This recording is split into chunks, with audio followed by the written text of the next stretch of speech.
Hello, नमस्कार साथियों, के2वीडीएस academy channel में आपका स्वागत है।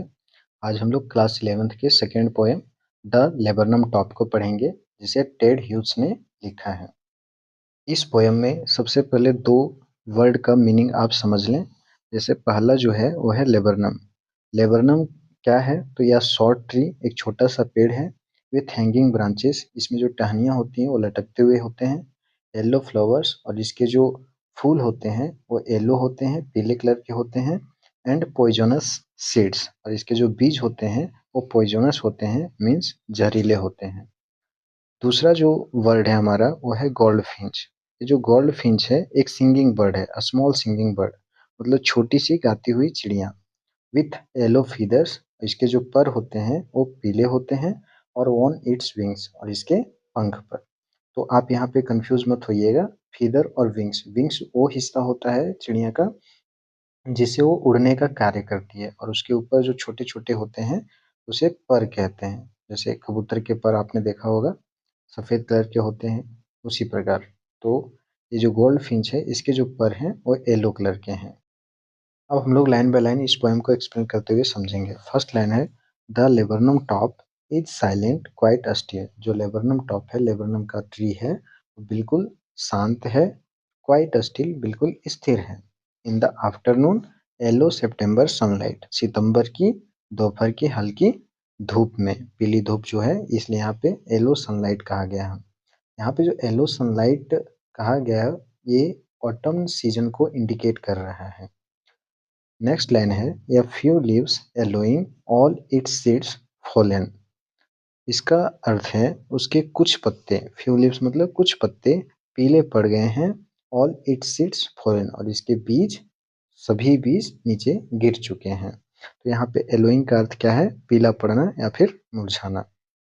अब नेक्स्ट स्टेंजा है, यहाँ पे आप एक बात ध्यान दिए होंगे कि यहाँ तक जो पेड़ है वो बिल्कुल शांत है। कब तक?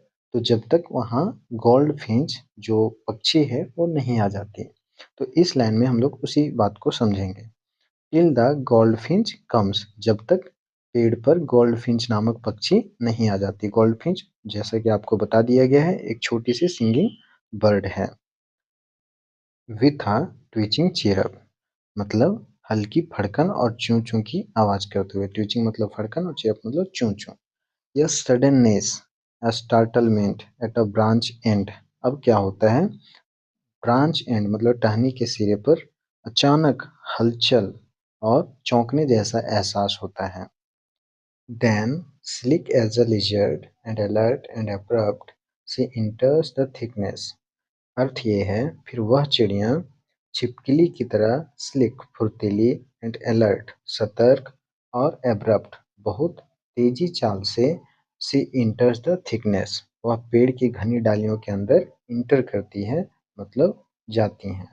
यहाँ पर जो गोल्ड फिंच पक्षी है वो अलर्ट इसलिए है और एब्रप्ट तेजी से इसलिए जाती है क्योंकि वो अपने बच्चे की सुरक्षा चाहती है, ताकि किसी प्रकार से कोई अन्य कीट उसे ना देखे और उसके बच्चे को नुकसान ना पहुंचाए, उसके जो चूजे हैं उसे नुकसान ना पहुंचाए।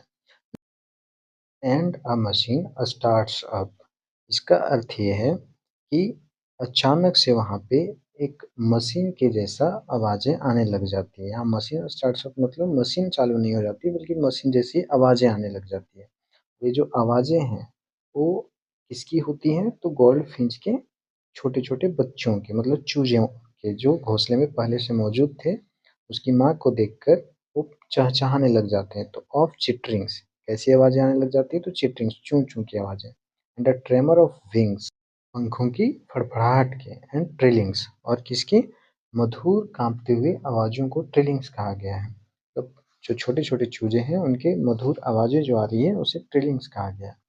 The whole tree trembles and thrills, जो पूरा का पूरा पेड़ है वो ट्रेम्बल्स, कांपने लग जाती है, और थ्रिल्स, और ऐसा लगता है जैसे मानो पेड़ जीवित हो चुका हो, इसलिए थ्रिल्स, थ्रिल्स मतलब जीवंत हो जाना। नेक्स्ट लाइन है, it is the engine of her family.